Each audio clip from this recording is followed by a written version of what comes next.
Hello student, class 7 की science की class में आज हम करेंगे चैप्टर नंबर 10 जीवों में शोषण का पार्ट 2। जिन्होंने पार्ट 1 नहीं देखा है वो पहले पार्ट 1 देखें, उसके बाद पार्ट 2 पर आए, क्योंकि ये चैप्टर इस तरह का चैप्टर है कि अगर आपने पार्ट 1 नहीं देखा तो आपको चैप्टर 2 ने पार्ट 2 समझ में नहीं आएगा। तो इसलिए आपको पहले पार्ट 1 देखना है और फिर पार्ट 2 देखना है ज़रूर। अब ध्यान दें कि चैप्टर पार्ट 1 में हमने क्या पढ़ा था। चैप्टर में हमने ये पढ़ा था कि शोषण क्या है। भोजन के विखंडन द्वारा ऊर्जा प्राप्त करने का एक प्रक्रम है। हमें भोजन की आवश्यकता है क्योंकि हमें ऊर्जा चाहिए, और ऊर्जा हमें तभी मिलेगी जब हम शोषण कर रहे हैं। शोषण की सहायता से हम ऑक्सीजन अंदर कर रहे हैं, ऑक्सीजन अंदर ले रहे हैं हमारे शरीर के। ठीक है, ये ऑक्सीजन जाकर हमारी कोशिकाओं में क्या करती है, भोजन का विखंडन करती है और हमें ऊर्जा प्रदान करती है। इसी शोषण के प्रक्रम को हमने दो भागों में डिवाइड किया था। दो प्रकार के शोषण के बारे में हमने पढ़ा था, वायवीय शोषण और अवायवीय शोषण के बारे में। तो वायवीय शोषण जो वायु की प्रेजेंट में यानी कि ऑक्सीजन की प्रेजेंट में होने वाला शोषण है, और अवायवीय शोषण जो कि अनॉक्सी शोषण भी जिसे कहा जाता है, जिसमें कि ऑक्सीजन प्रेजेंट नहीं होता है, ऑक्सीजन की अनुपस्थिति में जो शोषण होता है, कुछ सूक्ष्म जीव द्वारा ये शोषण किया जाता है। अब ये जो वायवीय शोषण हमने पढ़ा, जिसे हम कोशिकीय शोषण की संज्ञा भी देते हैं क्योंकि ये कोशिकाओं में होता है, तो वायवीय शोषण में ऑक्सीजन की उपस्थिति में होने वाला शोषण ये तभी संभव है जब हम उसका जो मेन प्रोसेस है वो क्या है। सबसे पहला प्रोसेस है सांस लेना या शोषण करना, जो हम फिजिकल प्रोसेस की संज्ञा देते हैं, जो कि शारीरिक रूप से क्रियाकलाप के रूप में आता है। तो श्वसन का जो फर्स्ट स्टेप है वो है सांस लेना या शोषण करना। आपको ऑक्सीजन चाहिए, वो ऑक्सीजन शोषण के प्रक्रम में ऑक्सीजन क्या करती है, भोजन का तोड़ती है। पर वो ऑक्सीजन हम ले कैसे रहे हैं, हम क्या कर रहे हैं, सांस लेकर उस ऑक्सीजन को वातावरण से अपने शरीर के अंदर ग्रहण कर रहे हैं। ठीक है, तो ये जो श्वसन है, ये सांस लेना, ये भी दो प्रकार की विधि द्वारा हम करते हैं। सबसे पहला है, इस पूरे मैकेनिज्म में दो स्टेप चलते हैं। सबसे पहला स्टेप चलता है अंतर श्वसन और सेकंड चलता है उच्च श्वसन। ठीक है, अंतर श्वसन की क्रिया में हम क्या करते हैं, ऑक्सीजन समृद्ध वायु को शरीर के अंदर लेते हैं, उसे हम क्या कहते हैं, अंतर श्वसन कहते हैं। सिंपल सी बात है, अंतः का मतलब अंदर, श्वसन का मतलब सांस लेना। जब हम ऑक्सीजन, ऑब्वियसली जो हम सांस लेते हैं उसमें ऑक्सीजन की मात्रा अधिक होती है। ऐसा नहीं है कि केवल हम जो वायु ग्रहण कर रहे हैं उसके अंदर ऑक्सीजन ही है या कार्बन डाइऑक्साइड ही है। वायु का संगठन तो वही रहता है, परंतु हम ये कोशिश करते हैं कि जो शुद्ध वायु होती है उसमें ऑक्सीजन की मात्रा अधिक होती है और हम वही ऑक्सीजन युक्त वायु शरीर के अंदर ग्रहण करते हैं। तो ऑक्सीजन समृद्ध वायु शरीर के अंदर लेना अंतर श्वसन कहलाता है। उच्च श्वसन इसकी जस्ट अपोजिट क्रिया है, जिसमें हम क्या करते हैं, कार्बन डाइऑक्साइड युक्त वायु शरीर से बाहर निकालते हैं, तो वो उच्च श्वसन कहलाती है। उच्च श्वसन यानी कि बाहर की ओर उत्सर्जित करना। ठीक है, तो कार्बन डाइऑक्साइड समृद्ध वायु को शरीर से बाहर निकालने की क्रिया उच्च श्वसन कहलाती है। ये तो हो गया ऑक्सीजन समृद्ध वायु शरीर के अंदर लेना, जिसे हम इनहेलेशन या अंतर श्वसन कहते हैं, और कार्बन डाइऑक्साइड युक्त वायु को शरीर से बाहर निकालना एक्सहेलेशन या उच्च श्वसन कहलाती है। तो ये श्वसन, सांस लेना, ये श्वसन का फर्स्ट स्टेप, फर्स्ट मैकेनिज्म है। ठीक है, जो कि बाहरी श्वसन के रूप में जाना जाता है। हमारा शरीर बाहरी वातावरण से गैसों का विनिमय करता है। ठीक है, अब है श्वसन दर। श्वसन दर क्या होती है, कोई व्यक्ति 1 मिनट में जितनी बार श्वसन करता है। अब श्वसन कैसे, श्वसन का मतलब हो गया कि एक बार अंतर श्वसन और एक बार उच्च श्वसन। जब किसी व्यक्ति का एक अंतर श्वसन एक उच्च श्वसन कंप्लीट पूरा हो जाता है, और वो कितने मिनट में, 1 मिनट में जितनी बार होता है, उसे हम क्या कहते हैं, उसकी श्वसन दर कहते हैं। दर का अर्थ हो जाता है टाइम। टाइम से हम जब किसी भी चीज़ को कैलकुलेट करते हैं तो वो दर हो जाती है। ठीक है, अब श्वसन की दर यानी कि 1 मिनट में जितनी बार कोई व्यक्ति श्वसन करता है, यानी कि 1 मिनट में जितनी बार व्यक्ति अंतर श्वसन और उच्च श्वसन करता है, उस पूरे एक श्वास को हम काउंट कर लेंगे। ठीक है, तो वो 1 मिनट में कितनी बार करता है, वो उसकी श्वसन दर कहलाती है। क्लियर हो गया। अब देखिए, एक स्वस्थ व्यक्ति की विराम अवस्था में औसत श्वसन दर 15 से 12 बार प्रति मिनट होती है। ये एक एवरेज है और ये स्वस्थ व्यक्ति की पहचान है। अगर वो श्वसन, उसकी सांस जो है 15 से 12 बार प्रति मिनट चल रही है तो वो क्या कहलाएगी, स्वस्थ व्यक्ति कहलाएगा। ठीक है। जबकि व्यायाम करने की स्थिति में या कोई हार्ड वर्क अगर हम कर रहे हैं तो उसकी स्थिति में क्या होगा, 25 बार प्रति मिनट तक ये बढ़ सकता है, ये नॉर्मल है। लेकिन अगर इससे ज़्यादा, इससे कम फ्लक्चुएट होता है तो यानी व्यक्ति को कोई ना कोई डिसऑर्डर है, कोई प्रॉब्लम चल रही है। ठीक है, तो ये ध्यान देने वाली बात है। तो श्वसन दर की डेफिनेशन क्लियर हो गई, एक श्वास का अर्थ क्लियर हो गया, और एक एवरेज वैल्यू जो है श्वसन दर वो समझ में आ गई। अब आप जानते हैं कि विभिन्न दैनिक क्रियाकलापों में आपकी श्वसन दर अलग अलग हो सकती है, हर व्यक्ति की अलग अलग हो सकती है। जो बच्चे होते हैं उनकी श्वसन दर में थोड़ा सा डिफरेंस आएगा, कोई जो वृद्ध व्यक्ति होते हैं, बूढ़े व्यक्ति होते हैं, उनके श्वसन दर में थोड़ा सा डिफरेंस आएगा, और जो युवा व्यक्ति होंगे उनकी श्वसन दर में डिफरेंस आएगा। या जो बैठे हैं, विश्राम कर रहे हैं, या जो हार्ड वर्क कर रहे हैं, उनकी श्वसन दर में डिफरेंस आएगा। ये सब क्यों होगा, ऐसा क्यों होगा? क्योंकि श्वसन दर डिपेंड करती है आपकी बॉडी को कितनी एनर्जी चाहिए। अगर आपकी बॉडी को ज़्यादा एनर्जी चाहिए तो वो एनर्जी चाहिए, इसका मतलब क्या हो गया कि आपकी बॉडी को ऑक्सीजन ज़्यादा चाहिए। ऑक्सीजन ज़्यादा चाहिए क्यों? क्योंकि वो भोजन को ज़्यादा तोड़ेगी, और ज़्यादा तोड़ेगी आपको अच्छी एनर्जी प्रोवाइड कराएगी, है ना। तो ऑक्सीजन ज़्यादा चाहिए, तब हम क्या करेंगे, श्वास ज़्यादा लेंगे, है ना, बाहर से ऑक्सीजन अधिक ग्रहण करने की कोशिश करेंगे, तो श्वसन दर बढ़ जाएगी ऑब्वियसली, ऑटोमेटिकली। तो ये चीज़ आपको दिमाग में रखनी है। क्या दिमाग में रखनी है? जैसे जैसे आपने शरीर अपनी क्रियाकलापों को बढ़ाया, हार्ड वर्क बढ़ाया, आपकी बॉडी एक्सरसाइजेस को बढ़ाया, वैसे वैसे क्या होगा, आपकी श्वसन दर भी बढ़ती चली जाएगी। तो शारीरिक क्रियाकलाप के बाद हमारे शरीर को अधिक ऊर्जा की आवश्यकता होती है, और अधिक ऊर्जा इसका मतलब अधिक ऑक्सीजन चाहिए, अधिक ऑक्सीजन चाहिए इसका मतलब हम अधिक बार श्वसन करेंगे, तो श्वसन दर अपने आप ही बढ़ जाएगी। आपने देखा होगा कि जब आप बहुत हार्ड वर्क करके आते हो तो आपको भूख जल्दी लग जाती है। भूख क्यों लग जाती है? भूख लगने का कारण यही है कि आपको भूख क्यों लगी, क्योंकि आपकी एनर्जी ख़त्म हो गई। एनर्जी ख़त्म हो गई, आपके शरीर को एनर्जी चाहिए, तो उस एनर्जी के लिए आपको क्या करना पड़ेगा, ऑक्सीजन अधिक लेना पड़ेगा। वो ऑक्सीजन आप जितना अधिक लोगे वो आपका क्या करेगा, भोजन के विखंडन की दर बढ़ाएगा। भोजन के विखंडन की दर बढ़ाएगा तो आपको भूख ज़्यादा लगेगी। ठीक है, तो इस कारण शारीरिक क्रियाकलाप के बाद आपको भूख ज़्यादा लगती है। इसी तरह से जब किसी व्यक्ति को नींद आती है, तो आपने देखा होगा ना, आपका बॉडी जब बहुत ज़्यादा थक जाता है, आप शरीर टायर्ड होते हैं, तो आपको नींद आने लग जाती है। नींद कब आती है? उसी वक्त आती है। या आपका शरीर थका हुआ होता है और आपके शरीर को रेस्ट की ज़रूरत है, तब आपको नींद आती है, और आप क्या करते हैं, जमाई लेते हैं, उबासी लेना चालू कर जाते हैं, है ना। तो उबासी क्यों ली जाती है? ऐसा क्या कारण है कि उबासी आती है?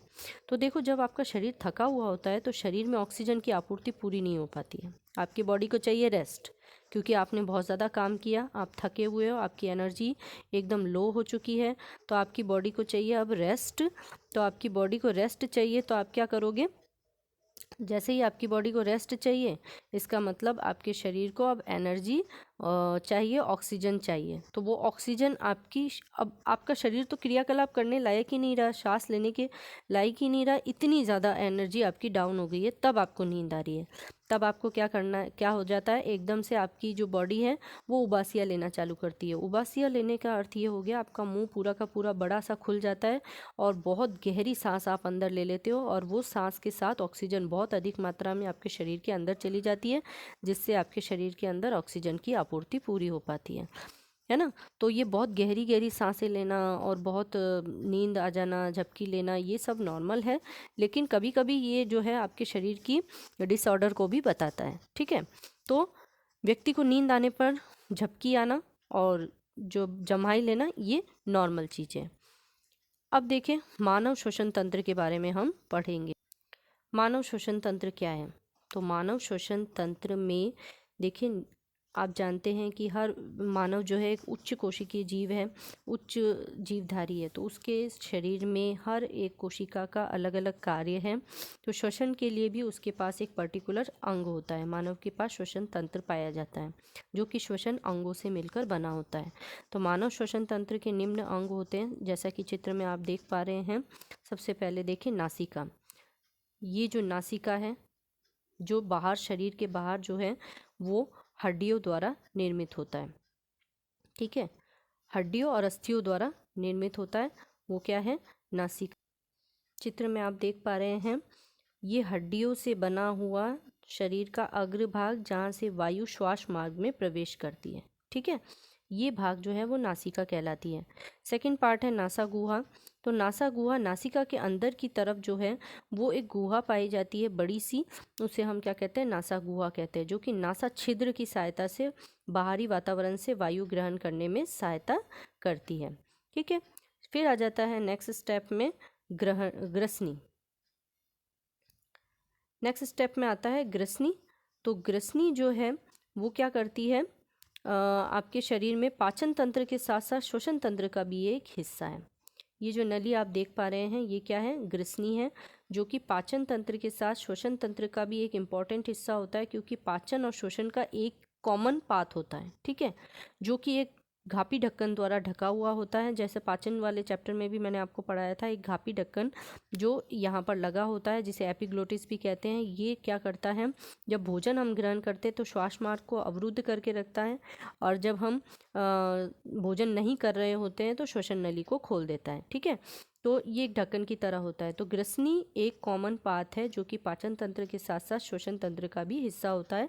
इसका जो निचला भाग होता है वो स्वर यंत्र होता है। यहाँ पर एक स्वर यंत्र लगा होता है, और इसी भाग से ग्रसनी और श्वसन तंत्र जो है वो पाचन तंत्र में अलग अलग डिफरेंस हो जाता है। ये जो ग्रसनी है वो आगे चलकर एक पतली सी नलिका में बदलती है, जो कि उपास्थियों के छल्लों से ढकी रहती है। ये नली कहलाती है श्वास नली। क्या कहलाती है ये, श्वास नली, स्वर यंत्र के नीचे स्थित होती है। और ये जो श्वास नली है ये आगे चलकर फेफड़ों में पहुंचती है और वायु को फेफड़ों में पहुंचाती है। श्वास नली जो है वो आगे चलकर जब फेफड़ों में पहुंचती है, फेफड़ों वाले वक्ष गुहा में, ये वाला जो क्षेत्र है ये पूरा वक्ष गुहा कहलाता है। चूंकि ये वक्षी क्षेत्र में स्थित है, इसे हम वक्ष गुहा कहते हैं। वक्ष गुहा में ही फेफड़े और पसलियाँ स्थित होती है। ठीक है, तो श्वास नली जो है वो जब वक्ष गुहा में पहुंचती है तो दो भागों में बट जाती है। इन दो भागों में बटी हुई श्वास नली को हम कहते हैं श्वसनी। ठीक है, ये श्वसनियाँ फेफड़ों में, दोनों फेफड़ों में प्रवेश करती है और वायु को प्रवेश कराती है फेफड़ों में। ठीक है, ये श्वसनियाँ फेफड़ों में जाकर और अत्यधिक छोटी छोटी नलिकाओं में डिवाइड हो जाती है, जैसा कि आपको चित्र में दिखाई दे रहा है। ये छोटी छोटी नलिकाओं में क्या हो जाती है, डिवाइड हो जाती है। श्वसनी जो है छोटी छोटी नलिकाओं में डिवाइड हो जाती है, जिसे हम श्वसनिकाय कहते हैं। श्वसनिकाओं का जो अंतिम सिरा होता है वो क्या होता है, ये जो अंतिम सिरा आप देख पा रहे हैं, ये अंतिम सिरा जो है वो छोटे छोटे गुब्बारे नुमा संरचनाओं में बदल जाता है। इन गुब्बारे नुमा संरचनाओं को हम कहते हैं वायु कोश या कुपिकाएं। ये गुच्छों में स्थित होती है। इन कुपिकाओं में ही गैसों का आदान प्रदान रक्त वाहिकाओं के साथ होता है, यानी कि रक्त, इन कुपिकाओं का जो संबंध है वो किससे होता है, रक्त नलिकाओं से होता है। और गैस, जो ऑक्सीजन युक्त गैस हम शरीर के अंदर प्रवेश करते हैं, वो वायु कोश से होते हुए रक्त में पहुंचती है, और रक्त में उपस्थित कार्बन डाइऑक्साइड वापस इन वायु कोश से होते हुए, शरीर से होते हुए बाहर निकल जाती है। ठीक है, तो कुपिकाओं में गैसों का आदान प्रदान होता है। यही रक्त वाहिकाएं जो है वो ऑक्सीजन को कोशिकाओं में ले जाती है। ठीक है, तो ये तो हो गया पूरा श्वसनी, श्वसनिकाय, वायु कोश वाला सिस्टम। अब आ जाता है फेफड़े या फुफ्फुस। ठीक है, तो ये फेफड़े जो हैं गुलाबी रंग के, वक्ष गुहा में दो गुलाबी रंग के, हल्के गुलाबी रंग के आकार के दिखाई देते हैं। मांसल संरचना होती है, कोमल संरचना, ये पसलियों द्वारा सुरक्षित रहती है। इन फुफ्फुस में ही फेफड़े जो है वो वायु से भरने के बाद फूलते हैं और अंतर शोषण और श्वसन की क्रिया में सहायता करते हैं। डायफ्राम, डायफ्राम क्या होता है, फेफड़ों के नीचे एक पतली पेशीय पट्टी पाई जाती है जिसे हम मध्यपट या डायफ्राम कहते हैं, जो कि वक्ष गुहा को आधार प्रदान करती है। ये जो वक्ष गुहा है इसको, इसका बेसिक लाइन बनाती है, आधार प्रदान करती है। ये जो डायफ्राम है और ये जो पसलियाँ है और वे फेफड़े हैं, इनकी गतियाँ श्वसन के लिए मोस्ट इम्पॉर्टेंट है। ये बहुत ज़्यादा सहायता करती है श्वसन के लिए। ठीक है, कैसे होती है श्वसन की क्रियाविधि, आइए देखें। तो जैसे जैसे हम सांस अंदर की ओर लेते हैं, कभी आपने सांस अंदर ली है तो आपने देखा होगा आपका सीना फूल जाता है, और जब सांस छोड़ते हैं तो सीना पुनः अपनी स्थिति में आ जाता है ना, ऐसा ही होता है। तो मानव श्वसन की क्रियाविधि में एक्चुअल में 3 चीज़ें आपको ध्यान रखनी है। होता क्या है, जैसे ही आप वायु अंदर की ओर खींचते हैं तब आप देखेंगे कि आपकी पसलियाँ जो है ऊपर की ओर गति करती है, पसलियाँ ऊपर की ओर गति करती है, फूल जाती है। और ये जो आपका डायफ्राम है वो नीचे की ओर गति करता है। डायाफ्राम के नीचे गति करने और पसलियों के बाहर गति करने से यहाँ का जो आयतन है, यहाँ जो स्थान है वो बढ़ जाता है।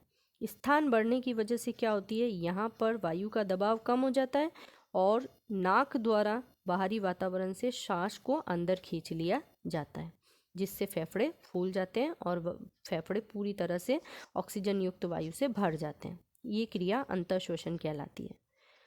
उच्च शोषण में क्या होता है, वापिस डायफ्राम अपनी स्थिति में आने लगता है। डायफ्राम पहले नीचे था, अब क्या हुआ, डायफ्राम वापिस अपनी स्थिति में आएगा और पसलियाँ पुनः अंदर की ओर आएगी, जिसकी वजह से फेफड़ों पर दबाव पड़ेगा। और जैसे ही फेफड़ों पर दबाव पड़ेगा तो जो कार्बन डाइऑक्साइड युक्त वायु जिसने रक्त से ली थी फेफड़ों ने, वो वायु क्या होती है, वक्ष गुहा का आयतन कम हो गया। क्योंकि आयतन कम क्यों हो गया, क्योंकि डायफ्राम ऊपर की ओर आ गया और वापस पसलियाँ अंदर की ओर आ गई, जिसकी वजह से क्या हुआ, दबाव पड़ा। दबाव पड़ा तो क्या हुआ, जो वायु है वो श्वास नली में धकेल दी जाती है और वो नाक की सहायता से बाहर निकाल दी जाती है। ठीक है, इस चीज़ को आप एक बार दो बार वापस देखें और वापस से समझें। अंतःशोषण और उच्छोषण की क्रियाविधि आपको अच्छे से समझ में आ जाएगी। देखिए, अब क्रियाविधि को एक मॉडल के तौर पे भी हम समझते हैं। मॉडल के बेसिस पे हम देखते हैं कि कैसे होता है ये। सबसे पहले आपको क्या करना है, जब भी आपको पूछा जाए शोषण की क्रियाविधि को मॉडल की सहायता से समझाए तो आपको यही वाला आंसर समझाना है। ठीक है, तो एक प्लास्टिक की बोतल लेनी है। प्लास्टिक की बोतल को बीच में से काट लेना है और उसके मुंह पर लगा देना है एक कॉर्क। ठीक है, कॉर्क में सेंटर में एक छिद्र होना चाहिए। इस छिद्र से आप क्या करेंगे, एक स्ट्रॉ लेंगे, उस स्ट्रॉ को टेप की सहायता से वाई आकार में चिपका लेंगे। इन दोनों आकार के मुंह पर, वाई आकार के मुंह पर आपको क्या लगाने, दो छोटे छोटे गुब्बारे लगाने। अब ये जो गुब्बारे आपने लगा दिए और बोतल का निचला हिस्सा आपको काट देना है। निचले हिस्से से आप इस वाई वाले स्ट्रॉ को इस कॉर्क में फिट कर दीजिए और निचले वाले हिस्से पर एक रबर शीट या बलून काट कर लगा दीजिए बहुत अच्छे तरीके से टेप से। ठीक है, अब आपको क्या करना है, आप क्या करेंगे, जैसे ही इस बलून को आप क्या करेंगे, नीचे की ओर खींचेंगे, आप देखेंगे कि ये जो बलून है वो एक्चुअली डायफ्राम की तरह काम कर रहा है। ये जो बॉटल है वो वक्ष गुहा की तरह, फेफड़ों की तरह, वक्ष गुहा की तरह कार्य करेगी और ये जो गुब्बारे है वो फेफड़ों की तरह कार्य करेंगे और ये जो स्ट्रॉ है वो श्वास नली की तरह कार्य करेगी। ठीक है, अब देखना ध्यान से क्या होता है, जैसे ही आप इस बलून को नीचे की ओर खींचते हैं तो आप देखेंगे कि ये गुब्बारे जो हैं उनके आकार में परिवर्तन होगा, गुब्बारे फूल जाएंगे।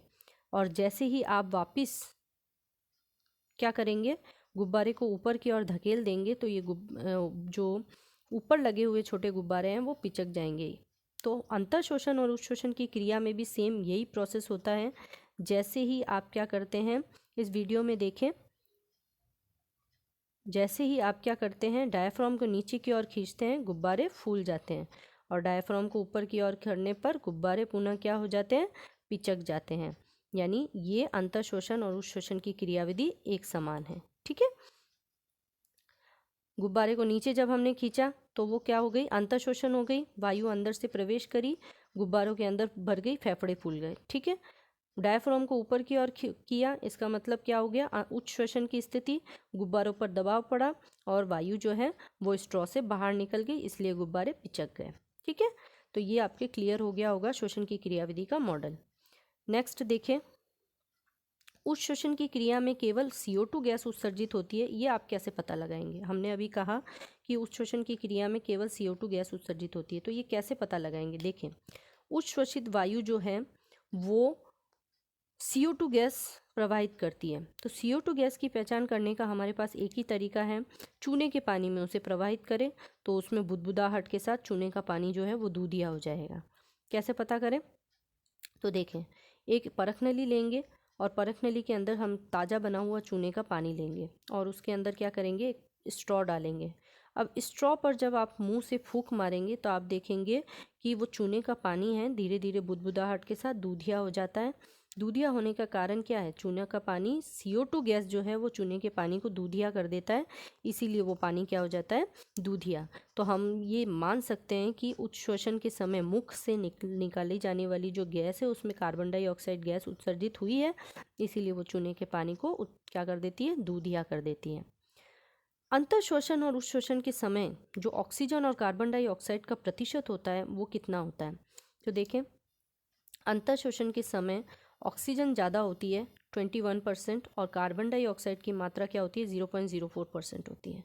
और इसकी तुलना में अगर इसकी तुलना करें हम उच्छ्वसित वायु से, तो उस समय ऑक्सीजन का लेवल थोड़ा कम हो जाता है 16.4%, पूरा नहीं कम होता लेकिन थोड़ा कम हो जाता है 16.4%, और कार्बन डाइऑक्साइड की औसत मात्रा जो है वो बढ़ जाती है 4.4%। तो हम ये मान सकते हैं कि उस शोषण के समय जो निकाली जाने वाली गैस है वो कार्बन डाइऑक्साइड की मात्रा अधिक होती है। ठीक है, नेक्स्ट है विभिन्न जंतुओं में शोषण। अब तो मानव में शोषण तो पढ़ लिया, लेकिन विभिन्न जंतु किस प्रकार से शोषण करते हैं। तो सबसे पहले आ जाता है तिलचट्टे और अन्य कीटों में शोषण कैसे होता है। तो ये श्वास प्रणाल की सहायता से शोषण करते हैं। श्वास प्रणाल क्या होता है, तिलचट्टे के शरीर के अंदर क्या होते हैं, जो उसका त्वचा होती है, उसकी त्वचा के चारों ओर छोटे छोटे क्या होते हैं, छिद्र होते हैं। इन छिद्रों को हम क्या कहते हैं, श्वास रंध्र कहते हैं। इन छिद्रों का संबंध जो है अंदर की ओर, जैसा कि चित्र में दिखाई दे रहा है, अंदर की ओर इस प्रकार की गुब्बारे नुमा संरचना वायु नलिकाओं से होता है। इन वायु नलिकाओं को हम क्या कहते हैं, श्वास प्रणाल कहते हैं। ठीक है, तो ये जो श्वास रंध्र और श्वास प्रणाल की सहायता से ये बाहरी वातावरण से ऑक्सीजन ग्रहण करते हैं, और श्वास प्रणाल की सहायता से इनकी कोशिकाओं में वो ऑक्सीजन पहुंच जाती है और गैसों का विनिमय होता है। इस प्रकार से वो शोषण करते हैं। ये कीटों में और तिलचट्टों में सब में पाया जाता है।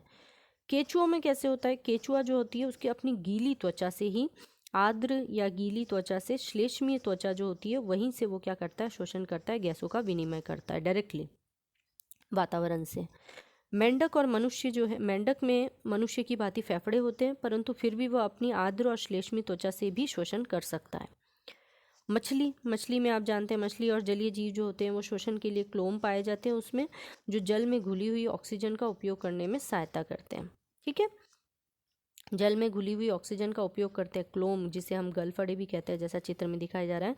इसके अंदर जल जो है वो प्रवेश करता है और इसमें से घुली हुई ऑक्सीजन को क्लोम अवशोषित कर लेता है। वायु नलिकाओं द्वारा उसको अवशोषित कर लिया जाता है, रक्त नलिकाओं में उस ऑक्सीजन को पहुंचा दिया जाता है। रक्त नलिकाओं से कार्बन डाइऑक्साइड क्या किया जाता है, इस क्लोम और जल में छोड़ दिया जाता है, और वो जल जो है वो वापस बाहर निकल जाता है। ठीक है, तो इस तरह से जल में मछली शोषण करती है घुली हुई ऑक्सीजन का।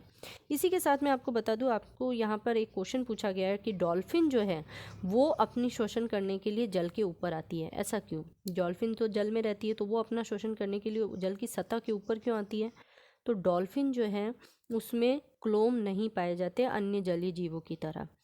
वो क्या करती है, अपने श्वसन के लिए घुली हुई ऑक्सीजन का उपयोग नहीं कर सकती, इसलिए वो क्या करती है, वातावरण से, वायु से ऑक्सीजन प्राप्त करने के लिए जल की सतह पर आती है, ऑक्सीजन प्राप्त करती है, शोषण करती है और वापस नीचे चली जाती है। पादपों में शोषण कैसे होता है, तो देखिए, ये जो आपके दिमाग में है कि पादप केवल कार्बन डाइऑक्साइड लेते हैं, तो ऐसा नहीं है। पादप कार्बन डाइऑक्साइड ग्रहण करते हैं केवल प्रकाश संश्लेषण की क्रिया करने के लिए। शोषण की क्रिया करने के लिए वो सेम प्रोसेस अपनाते हैं, कार्बन डाइऑक्साइड बाहर छोड़ते हैं और ऑक्सीजन अंदर लेते हैं। और उस पादप का जो प्रत्येक अंग है वो स्वतंत्र रूप से ऑक्सीजन ग्रहण करके कार्बन डाइऑक्साइड निर्मुक्त करता है।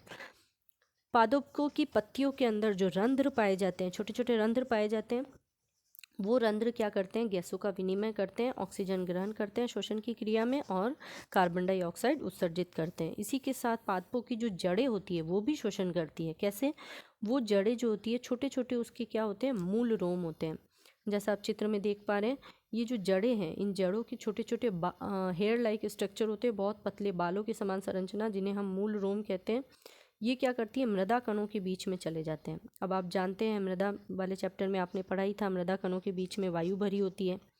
इन वायु को वो ग्रहण कर लेते हैं और इसीलिए भूमिगत होते हुए भी, यानी भूमि के नीचे होते हुए भी जड़ें जो हैं वो शोषण करती हैं। इसका एक एग्जांपल मैं आपको बताऊं, जैसे कि आप पानी बहुत ज़्यादा डाल देते हो पौधों में, तो अगर वो पानी 2-3 दिन तक ना सूख पाए तो आप देखेंगे कि पौधों की जड़ें जो होती है वो मर जाती हैं, पौधा सूख जाता है। ऐसा क्यों, क्योंकि वो जो वायु भरी होती है मृदा के कणों के बीच में, वो जल ले लेता है उसका स्थान, और वहाँ जड़ों को ऑक्सीजन नहीं मिल पाती है, इसलिए वो पौधे मर जाते हैं। ठीक है, तो जड़ों को भी शोषण करने के लिए ऑक्सीजन चाहिए, और वो भूमि के नीचे मृदा के कणों के बीच से वो प्राप्त करते हैं। तो यहाँ पर तो आपका चैप्टर कंप्लीट हो जाता है। पादपों में शोषण वाला टॉपिक आपको क्लियर हो गया होगा। तो जीवों में शोषण वाला टॉपिक आपके टोटली कंप्लीट हो चुका है। होपफुली आपको समझ में आ गया होगा। और एक बार वापस वीडियो को देखें और पार्ट 1 ज़रूर देखें, वरना आपको ये वीडियो नहीं समझ में आएगा। चलिए, तो मिलेंगे हम हमारी नेक्स्ट वीडियो में।